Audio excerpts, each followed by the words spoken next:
Bonjour à tous, aujourd'hui on va partir à la recherche de l'inverse d'une matrice avec la fameuse méthode du pivot de Gauss uniquement matricielle. Donc comment ça se passe?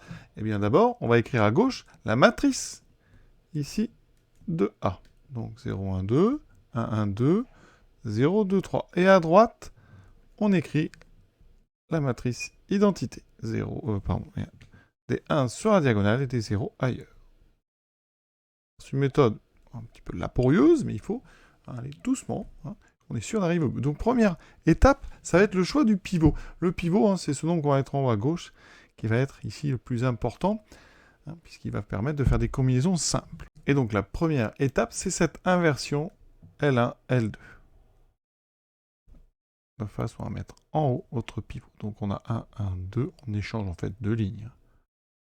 0, 2, 3. Et tout ce que vous faites à gauche, il faut le faire à droite. Donc j'échange les deux lignes. Donc 0, 1, 0, 1, 0, 0. Maintenant, on a déjà une première étape qui est faite, on a un 0 ici. Donc, l'étape suivante, ça va être de se débarrasser de ce 2 ici. En faisant tout simplement, bien la ligne 3, on va lui enlever 2 fois la ligne 2. C'est notre nouvelle ligne 3, important. Donc ici, on ne touche pas à la ligne 1, on ne touche pas à la ligne 2.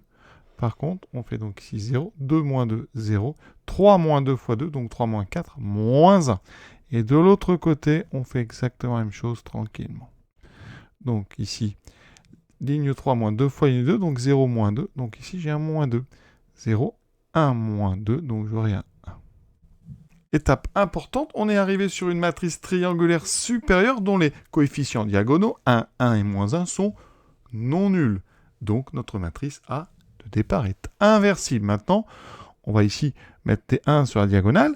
C'est pour ça qu'il faut des non nuls. Donc on va diviser la dernière ligne par moins 1, ou la multiplier par moins 1. Donc on fait moins L3. C'est notre nouvelle ligne 3. Donc très simple ça. Ça fait du 1, 1, 2, 0, 1, 2, 0, 0, 1. Et on fait pareil de l'autre côté. On multiplie la dernière ligne par moins 1, ce qui fait 2, 0, moins 1. Maintenant, on doit se débarrasser des coefficients ici 2. Très simple. On va donc ici, la première ligne, donc ligne 1, on va lui enlever 2 fois la dernière. Donc voilà, ça sera notre nouvelle ligne 1. Pareil, la ligne 2, je vais lui enlever aussi la ligne 3. C'est ma nouvelle ligne 2. J'obtiens cette matrice-là. Ici, donc la dernière ligne ne change pas.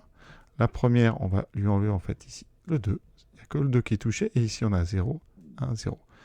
Vous voyez, on est presque à la matrice identité, il reste ce 1 ici. Alors par contre, il faut bien faire attention à faire la même chose de l'autre côté. Donc la dernière ligne ne change pas. Par contre, la première, on lui enlève 2 fois la dernière, donc 0, moins 2. Fois 2, donc moins 4. Ensuite, 1, voilà, 0, 0 moins moins 2, donc ça fait 2. Pareil pour la ligne ici.